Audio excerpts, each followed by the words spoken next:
A single moment can sometimes change everything, especially in the untamed wilderness, where most things are stronger than humans. Join us as we discover these tales of survival in which people had to use their wits to escape fearsome predators. From a writer facing down a hungry bear at her remote cabin to a ranger using every trick he knows to survive a charging bear, these stories are a stark reminder of nature's unpredictable power. It was the 5th of August, 2022. The third time Nora Adams ever joined her hiking group in the Rocky Mountains. At 26 years old, Nora was no stranger to life's hardships. Her weight, a little over 450 pounds, had always made her the butt of the joke, but nothing could have prepared her for the day that almost broke her. Her boyfriend had left her in the morning, and she lost her job by the afternoon. She decided she needed a change and signed up for the hiking group. But unbeknownst to Nora, her third official hike would bring her face to face with the actual definition of hardship. August 5th, 2022, began like any other day. The group had left early, winding up the mountain trail. The sun was high, spreading long shadows across the pine trees. Nora, as always, found herself lagging behind. She paused to regain her breath, leaning against a tree and watching the backs of the group as they vanished around a bend. She felt a familiar feeling of frustration, but forced it down. She'd catch up. She always did. Nora didn't want to give up, no matter how demanding the hiking was. She wanted to lose weight, not only from her frame, but from her mind. She wanted to grow as a person and become someone others could admire. Hiking looked like the ideal way to challenge herself, connect with nature, and forge a fresh way forward. Sure, it was grueling. Every step was heavy, every breath burned her lungs. She was always the one lagging behind, dripping with sweat, heart beating crazy fast. Yet she loved the therapy the mountains offered freely, the soothing wind, the thrilling birds, the crunch of dirt under her new boots. That day, though, as she leaned against the tree, Nora didn't feel at peace. She realized the forest had fallen silent. It was strange. Where were all the birds? Nora felt a prickle of awareness at the back of her neck and started sweating. She was being watched. She knew it. The woman turned slowly and saw it. A grizzly bear had emerged from the woods, its massive body moving with terrifying grace. It was only about 30 feet away, its dark eyes fixed on her. She could smell it, a wild animal smell mixed with the fresh scent of pine. Nora's heart pounded in her chest, but she remembered what the guide had said. Be calm, and no matter what you do, don't run. Her thoughts raced with the bear safety guidelines she had memorized. She had to look big and be confident. She had to keep her voice calm, no matter how badly she wanted to scream. And she did want to scream. She stood as tall as she could, hoping to make herself appear larger. Her arms slowly rose above her head. Her hands shook, but she held them steady, her breathing shallow and quick. The bear stepped closer, sniffing the air. She could see muscles vibrating beneath its fur and claws sinking into the ground. Nora didn't dare imagine what those claws could do to her. Everything else faded away, leaving only her and the bear. She began to speak, her voice quivering at first but becoming firmer. She remembered the guide explaining that bears were curious animals and not usually aggressive unless provoked. She maintained her movement slow, moving backward inch by inch, her gaze never leaving the animal. The animal watched her back, its ears twitching. For a brief moment, Nora wondered what the animal was thinking or feeling. Even though terror was coursing through her veins, the woman spoke gently and tried to appear calm. She could feel the sweat dripping down her back, but she kept moving, talking, and being alive. And then, the bear stopped approaching. For a minute, they stood still, staring at each other. Then, as if thinking she wasn't worth the effort, the grizzly snorted, turned away, and lumbered back into the woods. Nora watched in disbelief as the animal walked away. She felt herself feel the panic then. Her legs gave out and she fell to her knees. She slumped to the ground. Tears sprang from her eyes, and her whole body trembled violently. She cried from both relief and terror. She cried because she was a stronger person than she had been before joining the hiking group. None of the lost love, the love job, her troublesome weight mattered anymore. She was alive. After what seemed like a lifetime, she heard footsteps and shouts. The others had realized she wasn't with them and had doubled back. They hurried towards her, their expressions a mix of fear and worry. Someone asked if she was okay and if she was hurt. She only nodded, too overwhelmed to talk. They flocked around her, some kneeling by her side, offering water and words of comfort. She wiped her eyes, still shaking, and tried to catch her breath. She was safe. She'd done it. She had confronted the bear and survived. When they returned to the trailhead, people were already talking about Nora's ordeal. From that point on, they called her the woman who faced down a bear. Nora liked the nickname. It was true, after all. A few days later, she was invited to talk on the city's local radio station about her experience. She sat in the little studio, her hands quivering slightly as she described the events. She described the terror, the serenity that came over her, and the unexpected strength she discovered within herself. In truth, she found her new popularity somewhat more terrifying than an adult grizzly. Nora's story resonated with listeners. It wasn't just about the bear encounter, but about confronting fear, overcoming adversity, and finding bravery when all seems lost. She became an unexpected local hero, not because of her appearance, but because of who she had become. A woman who faced her fears head-on and came out the other side stronger. She would forever be grateful to that bear. It was September 9th, 2017, and 62-year-old Bill Hudson was 2 weeks away from retirement. Bill had spent his entire life working as a park ranger in Alaska, but he was now ready to hang up his hat and spend more time with his 3 grandchildren, maybe teaching them a thing or two about the woods. But there was still work to do on that day. Bill went out to investigate a reported bear sighting and almost lost his life in the process. His last solo patrol took him deep into a remote location known as the Grizzly Maze, a dense, tangled section of the national park that earned its name for a reason. The maze was a labyrinth of tall trees, dense underbrush, and narrow trails. There were plenty of bears there, but few visitors. Just yesterday, a mother grizzly and her cubs were spotted near one of the old ranger cabins. As an experienced ranger, Bill took these reports seriously. He had dealt with bears more times than he could count, and he knew they were unpredictable, especially when cubs were involved. Bill set out early, moving quietly along the overgrown trail. As he did so, he let himself daydream about his life post-retirement. The thought of it made him smile more often these days. He thought about taking up carpentry, something he had always wanted to try. He could already picture himself in his workshop, the smell of sawdust in the air, crafting birdhouses, or maybe even a small boat for his grandkids. As he thought about these things, he walked confidently. The maze was familiar to him, like an old friend whose paths and pitfalls he knew by heart. Bill did not carry a firearm. It was park policy to use non-lethal deterrence. Furthermore, he had always believed in coexisting, in understanding rather than overpowering. He had only a radio and bear spray for defense. They had served him well throughout the years. He relied on his own experience and cleverness for anything else. The sun was high when he arrived at the reported sighting area. The forest was unusually quiet, too quiet, except for a strange sound coming from the trees above. Bill's instincts prickled, his sixth sense honed over decades in the wilderness. He moved cautiously, searching the trees and underbrush. As he scanned the area, something caught his eye. Fur. Brown, matted fur. He understood what he saw then. A mother grizzly and 2 cubs sitting high in the trees, almost obscured by the dense canopy. Bill's heart sank. A mother with cubs was the most dangerous kind of bear encounter. A startled mother with cubs means death, almost guaranteed.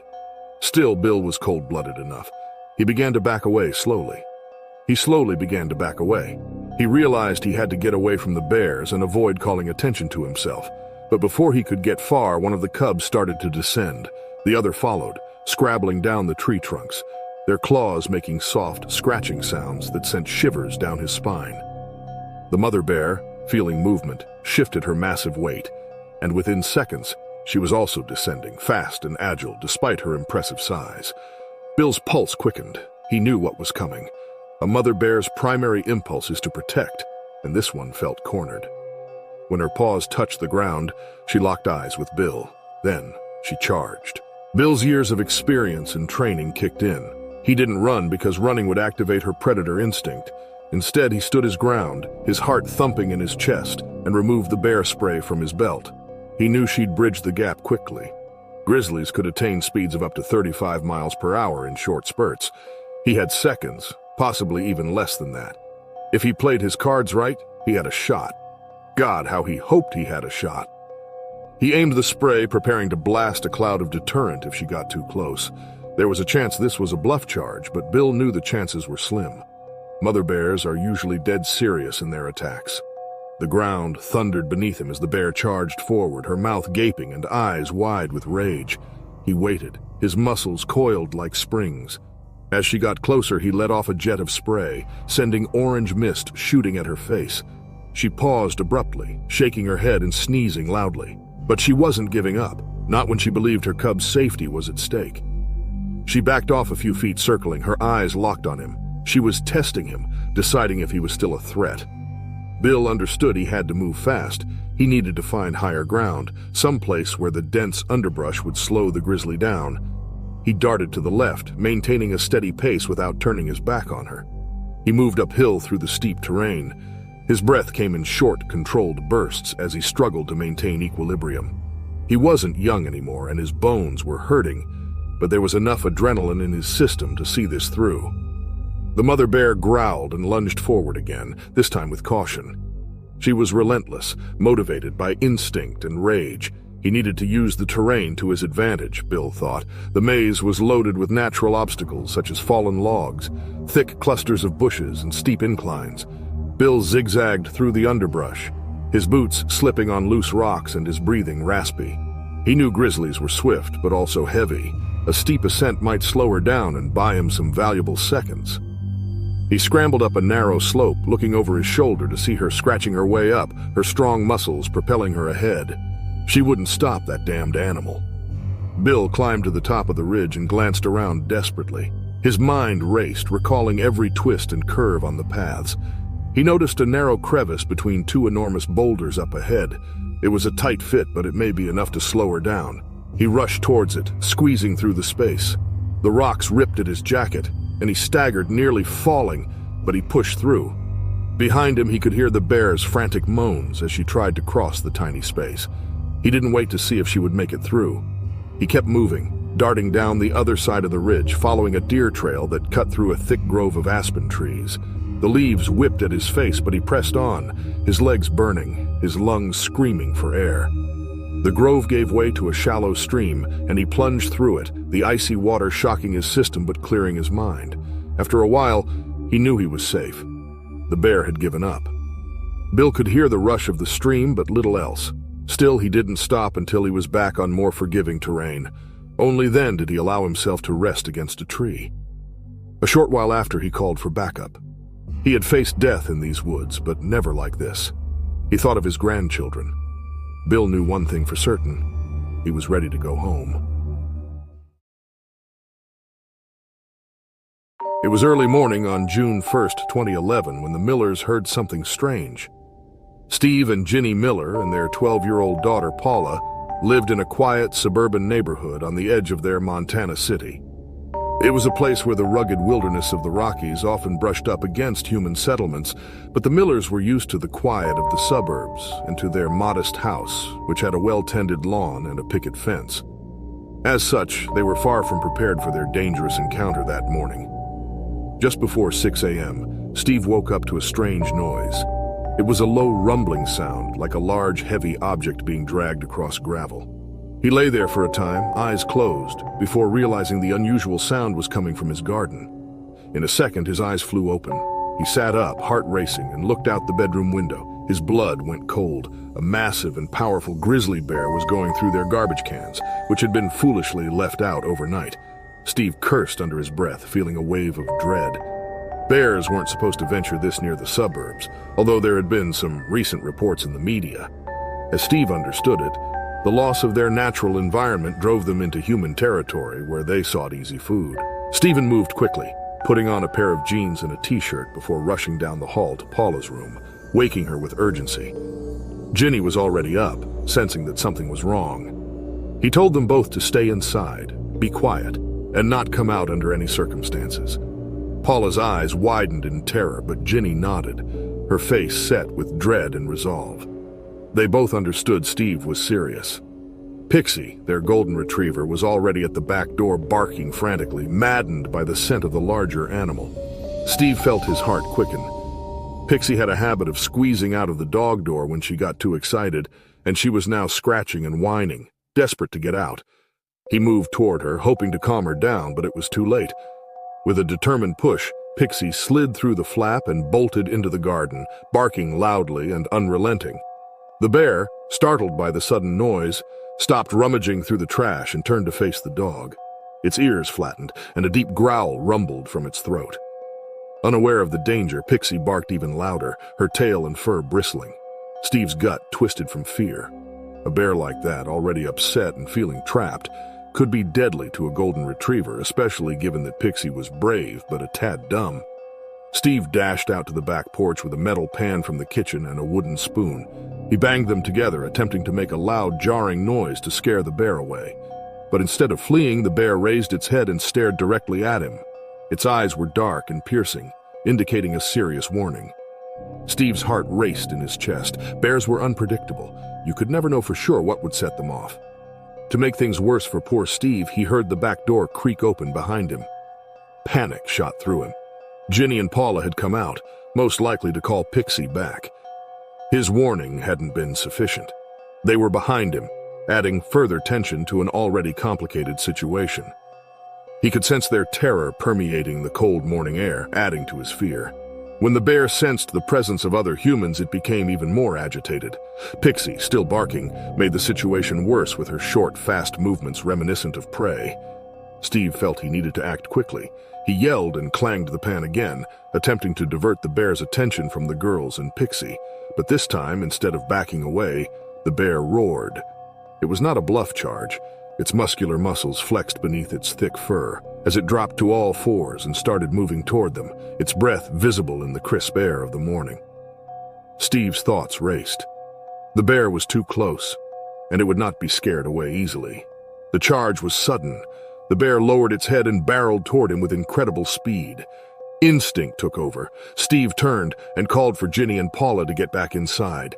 He grabbed a patio chair and threw it into the bear's path, trying to buy a few seconds.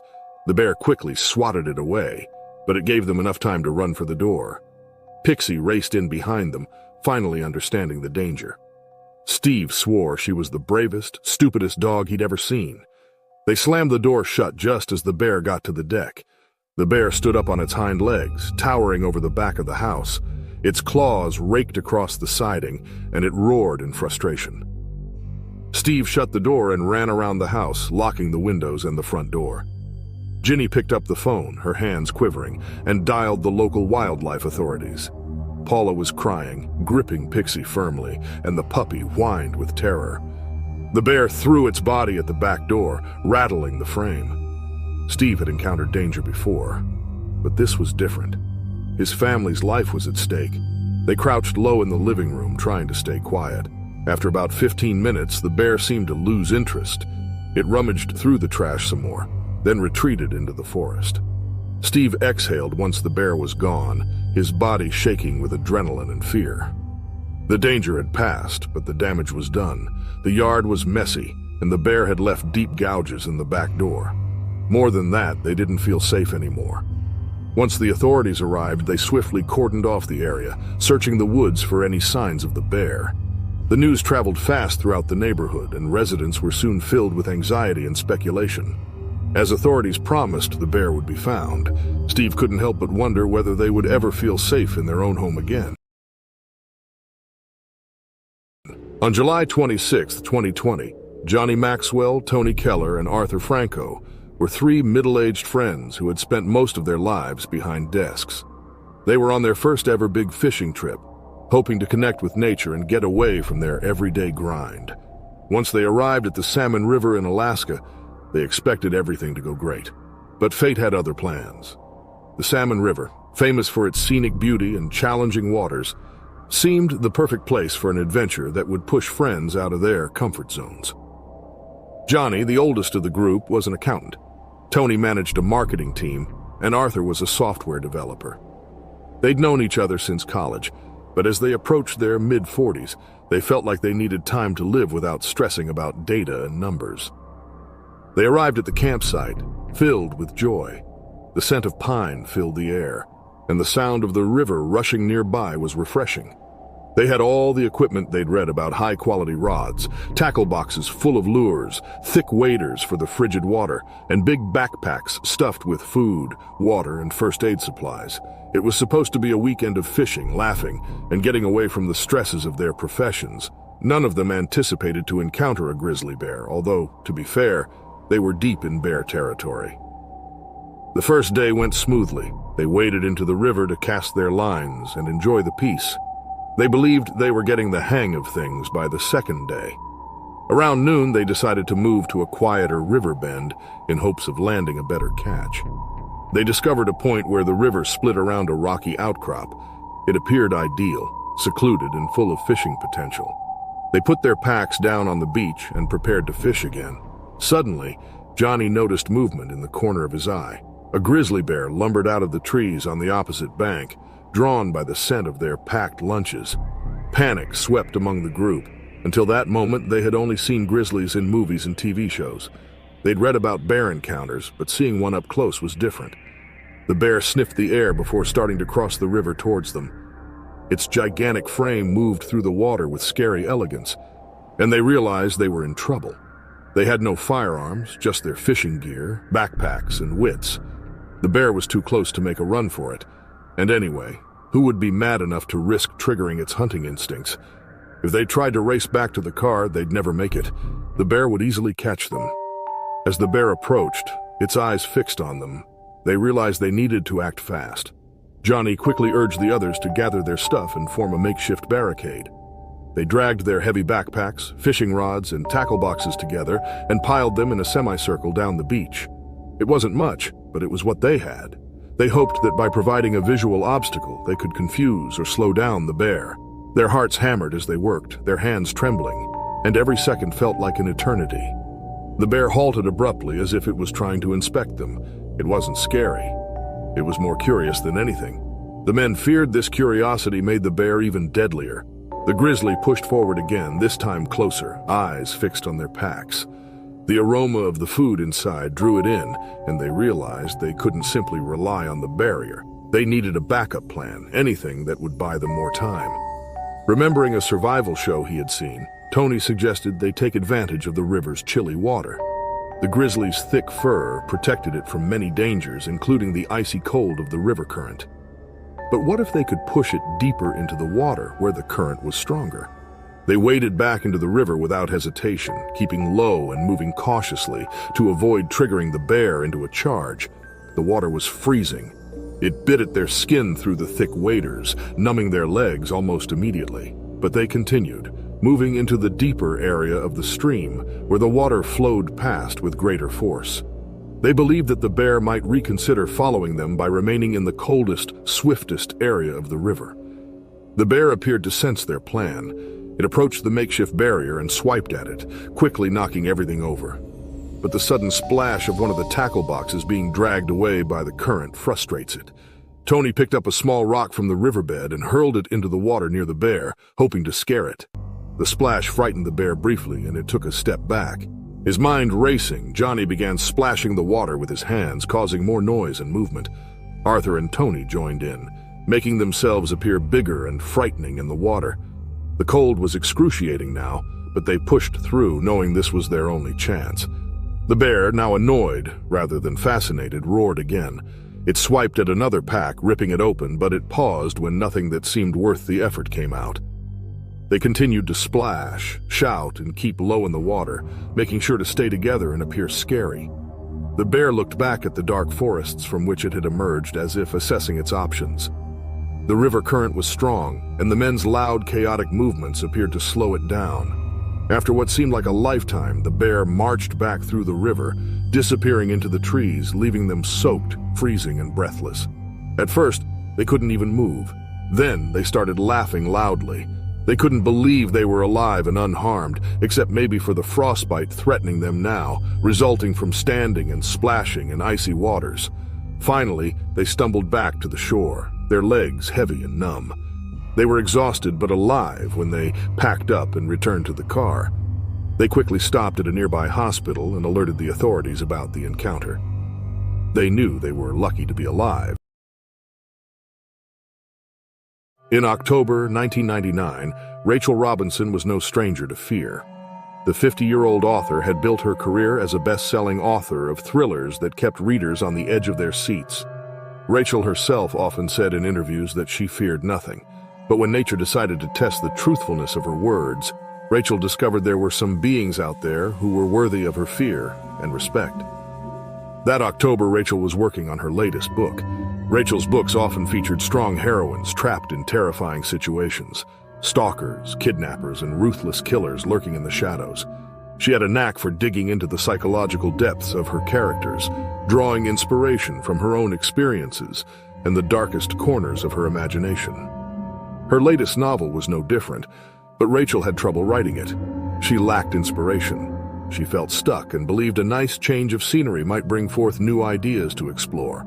As such, the woman chose to move for 3 months to a remote cabin in the mountains of Wyoming, far from the city's noise. It was a small, rustic place with a single bedroom, a modest kitchen, and a massive stone fireplace. The nearest neighbor was miles away, and the only sounds were the wind in the pines and the distant calls of animals. She thought the isolation would allow her to delve into the raw tension required for the story's final chapters. That evening, Rachel decided to take a break from writing and prepare a modest meal for herself. She sliced onions and garlic and cooked them in a pan with butter. The rich aroma filled the cottage, combining with the earthy scent of the woods that filtered in through the open window. She had brought fresh trout she'd bought from a roadside market earlier and seasoned it with salt and pepper. The familiar, repetitive motions of cooking helped her clear her restless mind. She heard a weird sound as she stood over the stove, stirring her skillet. A low, heavy snuffling, like a giant inhaling through his nose. She froze, her heart starting to thud in her chest. Rachel looked out the kitchen window and saw a large grizzly bear sitting on the porch, sniffing the air. It had thick, matted fur.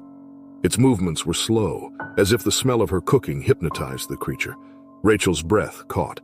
She was aware that bears lived in these areas, but she had taken precautions to keep her food and rubbish secured inside. She hadn't expected one to turn up. Enticed by the aroma of her cooking, the bear pressed its nose against the window, fogging up the glass. Rachel's pulse quickened. The bear was beautiful, she supposed, but it was also a deadly creature. Fearing the worst, Rachel moved slowly to the stove. She tried hard not to make a sound. As she did so, her mind raced through advice she'd read about bear encounters. Don't run. She couldn't even if she wanted to. Don't make sudden movements. Stay calm. But staying calm with 1,000 pounds of muscle and teeth inches away was hard. For a strange second, Rachel felt like one of the heroines in her books. Suddenly, the bear moved to the door. She watched as it began to paw at the wood, its claws scraping noisily. Her stomach sank. The door was frail, a mere wooden barrier that would do little to deter a beast that large. She grabbed her phone from the kitchen counter and attempted to call for help, but there was no signal. Her fingers trembled as she stared at the screen in disbelief. No signal, no way to call for help. She was alone. Her eyes darted around the cabin. She had no rifle or bear spray, just a fireplace poker near the stone hearth. She snatched it, clutching the cold metal tightly in her trembling hands. It was a poor defense against a grizzly, but it was better than nothing. The bear proceeded to paw at the door, which creaked and bent under the pressure. Rachel realized she didn't have much time. She needed a strategy, and quick. Her attention rested on the small window on the cabin's far side. It was big enough for her to fit through, but it went to the side of the cabin where the bear could see her if it turned around. She needed a distraction, something that would give her a few seconds. She turned back to the stove. The trout, the smell was what drew the bear in the first place. Maybe she could use it against the bear. Rachel turned up the heat on the stove, grabbed a towel, and opened the oven door with a calm breath. The heat flowed out, but she ignored it. She reached for a little iron pan she had previously used, and her mind clicked into action. She dropped the towel into the sizzling pan and watched as it began to smoke, the fabric darkening rapidly. She proceeded towards the door, holding the smoking pan in one hand and the poker in the other. The bear was still scratching, grunting with frustration. She opened the door just enough to fling the smoking towel onto the porch before slamming it shut again. For a brief moment, everything was still. When the bear smelt the smoke, it turned its head. It paused, distracted by the fresh smell. That was her moment. She ran to the window, threw it open, and climbed in, scraping her knee against the hardwood. She dropped to the ground outside, crouched low, and held her breath. The bear was so fixated on the unusual smoking object on the porch that it didn't notice her. She moved quickly and softly, sneaking around the side of the cabin and disappearing into the dense underbrush that led down to a small creek. She ran, her breath ragged, holding the poker in her hand. She wouldn't stop until she was certain she was far enough away. She eventually slumped by the creek. Luckily, the bear didn't follow her there. As she caught her breath, she realized something else. The encounter had given her exactly what she needed for her novel. That feeling of pure dread, the quick thinking and splash of luck required to survive. She knew how to end her story. The encounter with the bear would become the thrilling climax of her new book, a bestseller that would capture readers with the same breathless terror she had felt. In September 2016, a new group of international tourists, a mix of French and Italians, arrived at Yellowstone National Park to experience its rugged beauty and famous wildlife. But Yellowstone gave them more than they had bargained for when a fierce mother grizzly charged at one of their own and forced the group to work together to survive. The prospect of seeing natural wonders enticed the tourists, who'd only read about spouting geysers, enormous valleys filled with bison, and the elusive grizzly bear. They were led by an experienced park ranger, Mike, and eager to see the gorgeous creatures up close but from a safe distance. Cameras dangled from their necks and their eyes combed the dense environment, hoping to see something exceptional. Among them was Pierre, a Frenchman in his late 20s. Pierre, an amateur photographer, had traveled to Yellowstone with one objective: to get the perfect shot of a bear in the wild. He was captivated by the prospect of bringing home a photograph that would leave his friends and family speechless, something raw and breathtaking. His enthusiasm, however, often made him reckless, all too eager to forget the dangers of getting too close. That afternoon, the party followed Mike down a twisting road through dense forest. As they hiked, Mike emphasized the need to stay together and respect the park's wildlife guidelines. He told them that while bears were fascinating to watch, they were also unpredictable and fiercely protective, especially when their cubs were present. Most tourists nodded and stayed close, but Pierre, with his camera poised, kept going a few steps further than he should. Suddenly, they spotted a young and curious grizzly bear cub foraging through the woods just off the trail. The group froze in astonishment. The cameras snapped quickly, but Pierre wasn't satisfied with his distant shots. His heart pounded with excitement and the thrill of seeing something truly remarkable. The cub was only a few yards away, allowing him to capture the close-up that would be the highlight of his vacation. Ignoring Mike's repeated cautions to stay put, Pierre took a few quiet steps off the trail, getting closer to the cub. But in his haste, Pierre made a significant error. He hadn't noticed the mother bear hiding behind a thicket of trees. When Pierre moved in, the mother sensed danger. She stood on her hind legs, her gaze locked on him, and let out a low, threatening growl. For a brief while, there was silence, the kind that precedes a storm. Then she charged as quick as the wind. Pierre's heart dropped as the massive bear charged at him, closing the gap faster than he could imagine. His mind went blank, and his feet seemed rooted to the ground.